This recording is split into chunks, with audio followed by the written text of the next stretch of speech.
രാജു, ഞങ്ങൾ ഇറങ്ങാം. ഞാൻ വിളിക്കാം.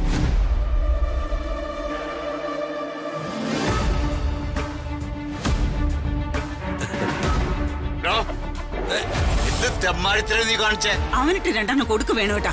എന്താണ് എങ്ങനെ? അച്ഛാ, എന്നെ തല്ലിക്കോ. പക്ഷേ ആര് ഞാൻ പറയുന്നത് ഒന്ന് കേക്ക്. രമ്യ എന്നെ നേരിട്ട് വന്ന് കണ്ട് രാജുവിനെ വിവാഹം കഴിക്കണമെന്ന് അവൾ ആഗ്രഹത്തിന് കൂട്ടുനിന്ന കുറച്ച് ക്യാഷ് തരാന്ന് പറഞ്ഞിരുന്നു. എന്താ ഇത്? എന്നിട്ട് നിനക്ക് നാണമുണ്ടോ ജയ? അവളുടെ കയ്യിൽ നിന്ന് കാശും വാങ്ങി രാജുവിന് ഇഷ്ടമില്ലാത്ത വിവാഹത്തിന് വാക്കൊടുക്കാൻ? പണ്ടത്തെ ചേനായിരുന്നെങ്കിൽ അങ്ങനെ ചെയ്യുള്ളായിരുന്നു. പക്ഷേ ഞാൻ ഇപ്പൊ ചിന്തിച്ചത് ശ്രീലക്ഷ്മിയുടെയും ഹരീഷിന്റെ കാര്യമാണ്. അവളെ രണ്ടാരെയും രമ്യയുടെ അമ്മ സ്വീകരിക്കാന്ന് സമ്മതിച്ച ഞാൻ എന്തിനെ കൂട്ടു നിൽക്കാന്ന് രമ്യക്ക് വാക്കുകൊടുത്തു. തെറ്റാണോ അളിയ? അളിയ പറ. പക്ഷെ വാക്ക് കൊടുത്ത അവർ വിവാഹം നടത്തി കൊടുക്കണ്ടേ? വാക്കുകൊടുത്ത ഞാനല്ലേ? അപ്പൊ ആ കാര്യം ഞാൻ നോക്കിക്കോളാം അച്ഛാ. ജയ, ഇതൊക്കെ വലിയ കുഴപ്പാവും കേട്ടോ. ഇല്ല രാധമ്മേ, ഒരു കുഴപ്പം വരാതെ ഈ ജയം നോക്കിക്കോളാം. അളിയാ, അളിയിലേക്ക് വന്നേ. എനിക്ക് അളിയോട് കുറച്ച് കാര്യങ്ങൾ സംസാരിക്കാനുണ്ട്. എന്താ? ഇനി വാ അളിയാ. ആ എന്താ? നീ വാ. വാളിയാ. എന്താ അളിയാ? കാര്യം പറ. ഇറങ്ങി വാ. എന്തായി കാണിക്കുന്നേ? വാ. അളിയ കാര്യം എന്താന്ന് വെച്ചാ പറ. ചൂടാവല്ലേ അളിയ. ഞാൻ പറയുന്നത് അളിയെ സമാധാനത്തോടെ കേക്കണം. ഇതൊക്കെ പറഞ്ഞു തരാൻ അളിയൻ അങ്ങനെ പേരിന് പോലും കൂട്ടുകാരില്ലെന്ന് എനിക്കറിയാം. അതുകൊണ്ട് നല്ലൊരു സുഹൃത്തിന്റെ സ്ഥാനത്തെന്ന് ഞാൻ പറയാ. അളിയ, നല്ല അവസരങ്ങൾ വരുമ്പോ അത് വിനിയോഗിക്കാൻ അളിയൻ പഠിക്കണം.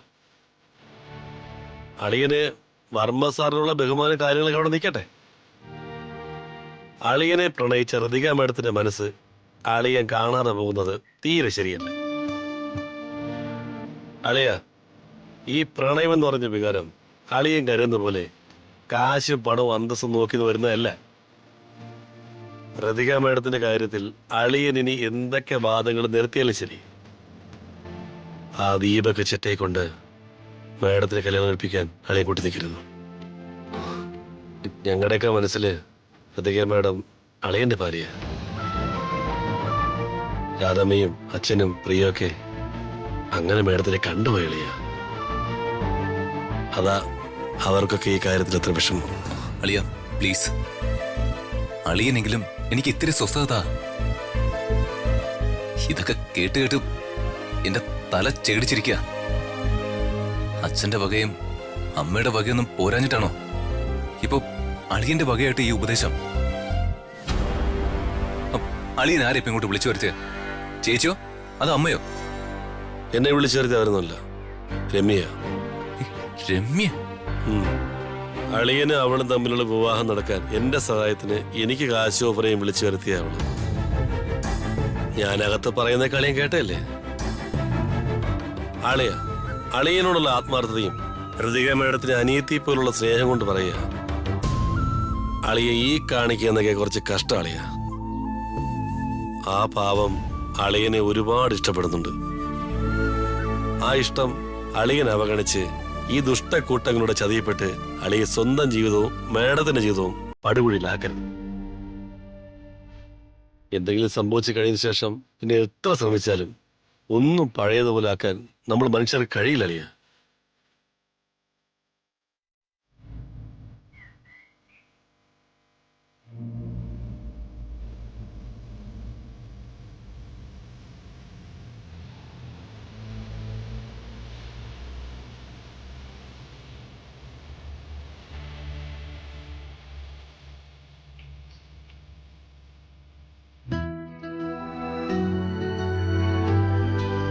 പ്രതാപ, നീ ഇവിടെ വന്നിരിക്കുവാണോ? എന്താ ചേച്ചി? ആ ഇവന്റ് മാനേജ്മെന്റുകാർ വന്നിട്ടുണ്ട്. അത് ചേച്ചി എന്താന്ന് വെച്ചാ ചെയ്തോ? ഇല്ല പ്രതാപ, നീ തന്നെ വന്ന് അവരോട് സംസാരിക്കണം. നീ ഇവിടെ ഉള്ളപ്പോ നിന്റെ മുന്നിൽ കയറി ഞാൻ സംസാരിക്കുന്നത് ശരിയാണോ? നമ്മുടെ കുട്ടികളുടെ കാര്യമല്ലേ നടക്കാൻ പോകുന്നേ. നീ മുന്നിൽ നിന്ന് എല്ലാം നടത്തണം. അതാ എന്റെ സന്തോഷം. ശരി ചേച്ചി. വാ.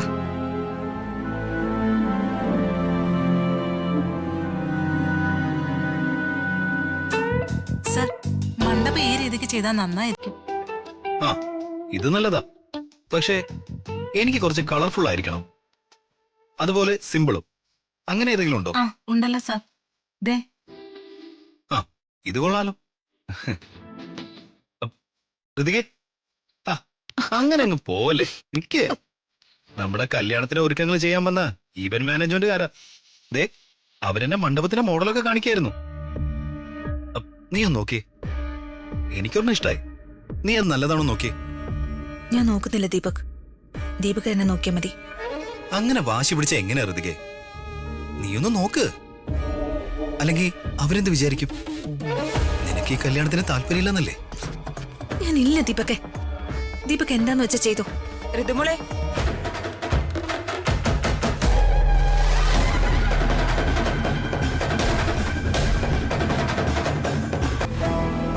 അതെങ്ങനെയാ? മോളുടെ അഭിപ്രായം കൂടി പറയൂ. ഇനി അങ്ങോട്ട് നിങ്ങൾ ഒരുമിച്ചല്ലേ തീരുമാനങ്ങൾ എടുക്കേണ്ടത്? ഒരുപോലെ ചിന്തിച്ച് സന്തോഷത്തോടെ.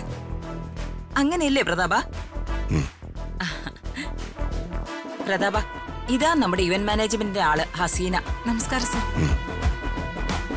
ഞങ്ങളുടെ ഇവന്റ് മാനേജ്മെന്റിന്റെ പ്രത്യേകത തന്നെ ഞങ്ങൾ എല്ലാ കാര്യങ്ങളും വളരെ കൃത്യതയോടെയും അഫോർഡബിൾ ആയും ചെയ്യുന്നു എന്നതാണ്.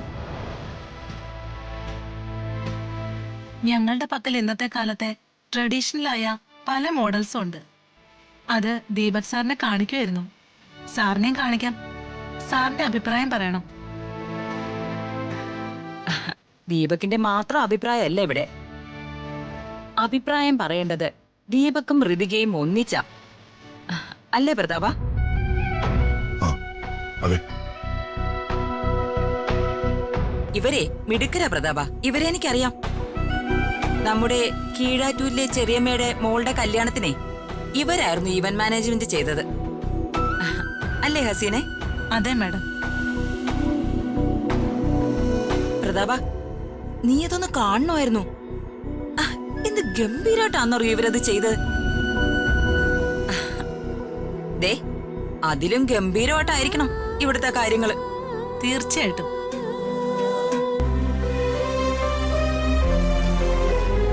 മാഡം ഞങ്ങളെ ഇത് ഏൽപ്പിച്ചത് ഞങ്ങളുടെ പെർഫെക്ഷനും കാര്യപ്രാപ്തിയും കണ്ടിട്ടാണല്ലോ. ഉറപ്പായിട്ടും അംബിക മാഡത്തിനെയും വർമ്മ സാറിനെയും ഞങ്ങൾ നിരാശപ്പെടുത്തില്ല. ഇതുവരെ ഞങ്ങൾ ചെയ്ത വിവാഹങ്ങളെക്കാൾ ഗംഭീരമായിരിക്കും ഇത്.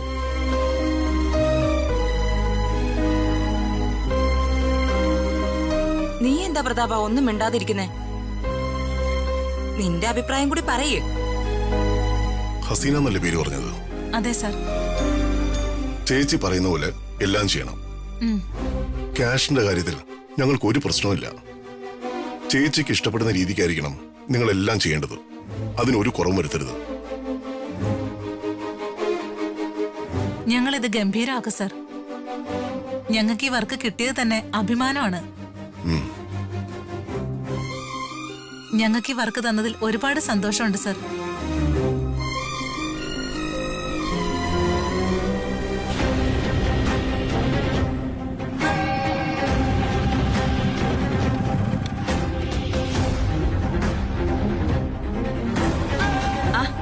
രാജു വന്നല്ലോ.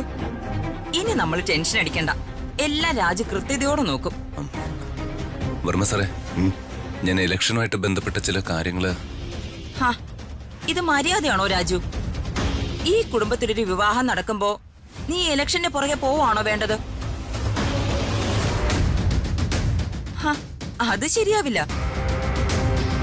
ഈ വിവാഹത്തിന്റെ A to Z എല്ലാം നീ തന്നെ വേണം നോക്കാൻ. മാഡം,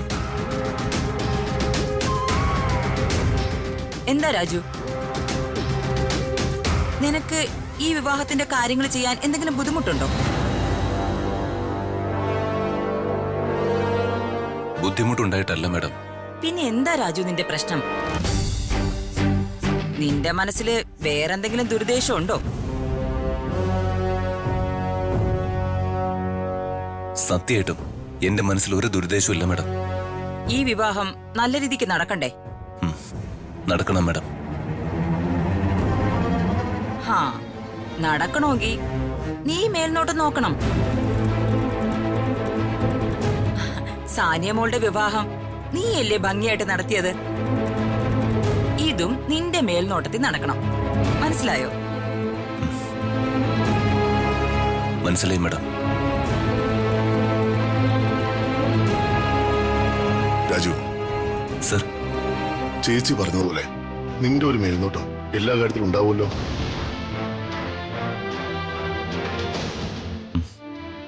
ഉണ്ടാവും സാർ.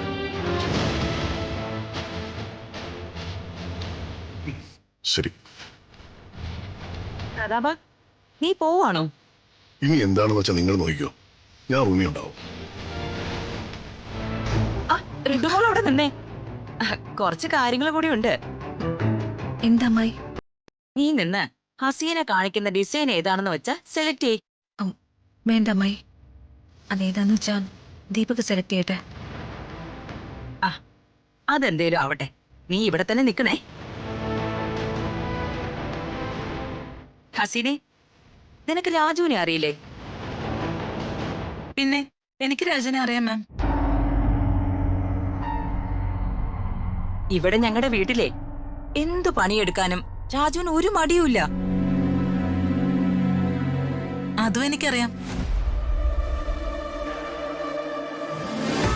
ആഹാ, അത് നിനക്കെങ്ങനെ അറിയാം? എന്നോടെല്ലാം ദീപക് സാർ പറഞ്ഞു.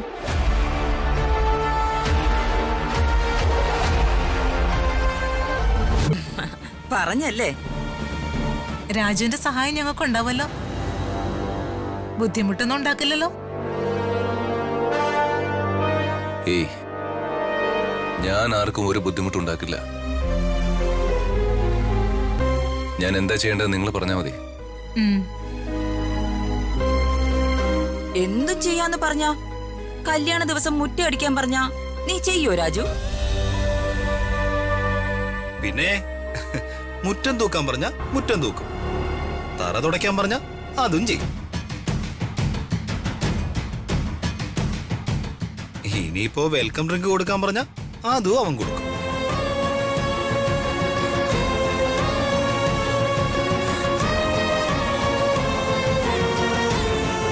നീ അതൊക്കെ ചെയ്യൂടാ രാജു? ഒന്നുമില്ലെങ്കിലും പ്രതാപന്റെ PA അല്ലേ?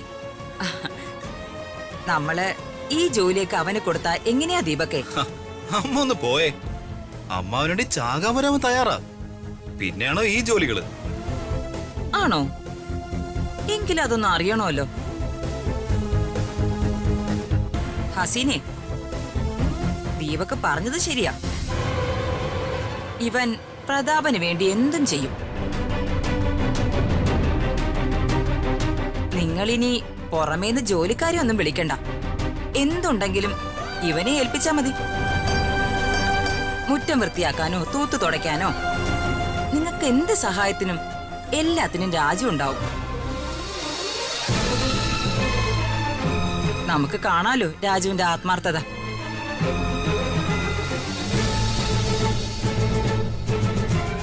അംബിക മേഡം പറഞ്ഞാൽ മതി, എന്തുവേണം ചെയ്യാം. കണ്ടോടാ ദീപക്കെ, വിശ്വസ്തനായാൽ ഇങ്ങനെ വേണം.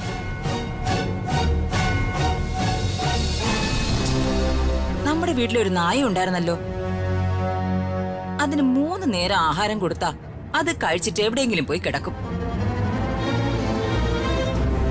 നമ്മൾ വരുമ്പോ എണീറ്റ് നിന്ന് വാലാട്ടും. അല്ലാതെ എന്തെങ്കിലും ഒരു പണി ചെയ്യൂ? നമ്മളൊരാളെ ജോലിക്ക് നിർത്തുന്നുണ്ടെങ്കിൽ ഇങ്ങനൊരാളെ നിർത്തണം. 3 നേരം ആഹാരം കൊടുക്കുന്നുണ്ടെങ്കിലേ നായക്കല്ല, ഇങ്ങനെ ഒരുത്തന് കൊടുക്കണം.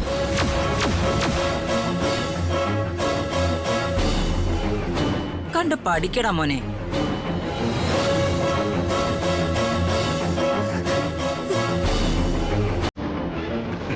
എനിക്കതിന്റെ ആവശ്യമൊന്നുമില്ല അമ്മേ. അത് ശരിയാ.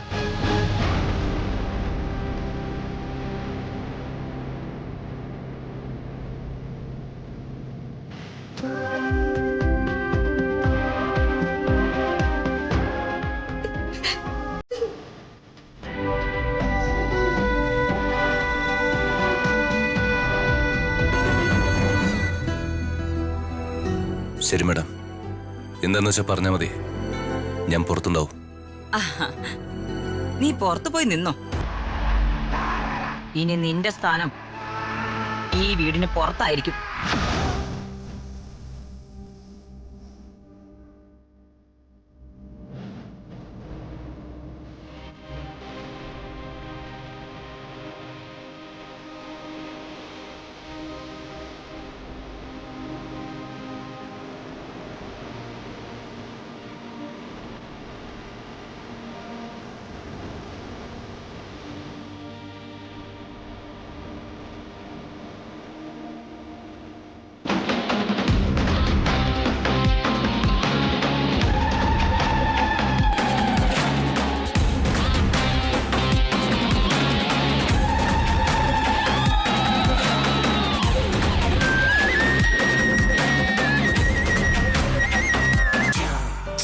ഇല്ല ജിജോ വർഗീസേ, ഞാനും ശേഖരൻ സാറും ഒക്കെ ഇനി വിവാഹം കഴിയുന്നതുവരെ നല്ല തിരക്കിലായിരിക്കും.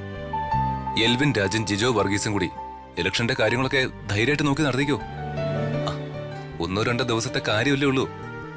ആ ആ ഒരു മിനിറ്റ്, എനിക്കൊരു കോള് വരുന്നുണ്ട്, ഞാൻ അങ്ങോട്ട് വിളിക്കാം.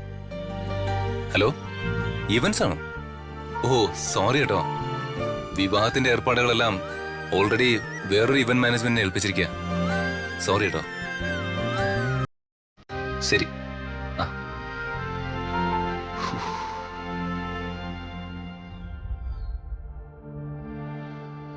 ദൈവമേ, ഋതിക മാഡം.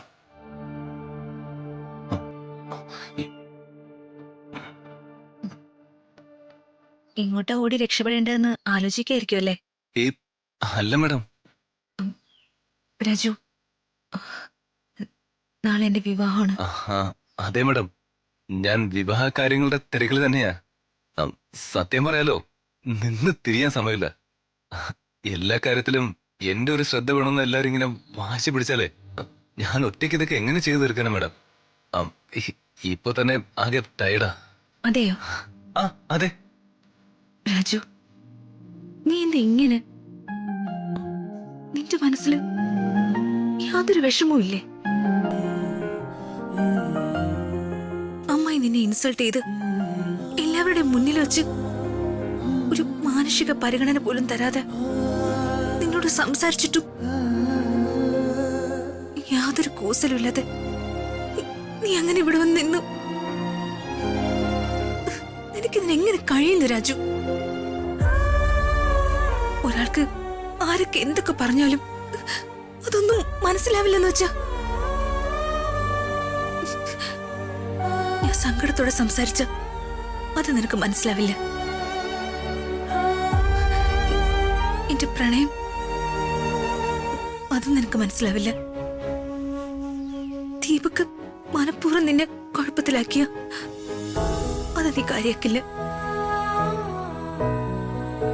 അമ്മായി എല്ലാവരുടെ മുന്നിൽ വെച്ച് ഇൻസൾട്ട് ചെയ്താലും നീ ഇത് മൈൻഡ് ചെയ്യില്ല.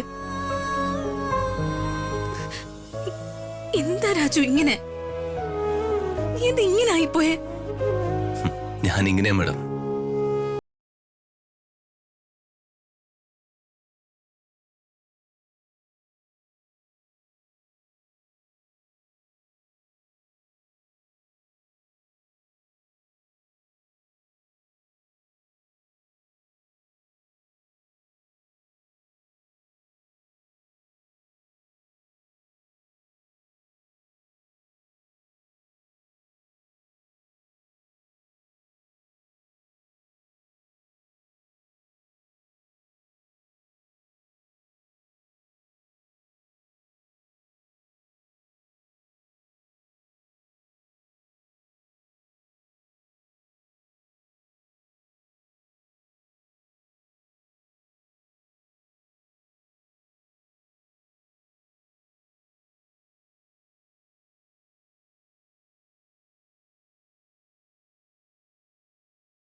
എന്തിനാ നിന്ന് വെറുതെ ഇങ്ങനെ സംസാരിച്ച സമയം കളയുന്ന? അപ്പോ wish you all the very best for your marriage life in advance. Rithika മാഡത്തിന്റെ വിവാഹത്തിന് രാജുവിന്റെ എല്ലാ മംഗളാശംസകളും.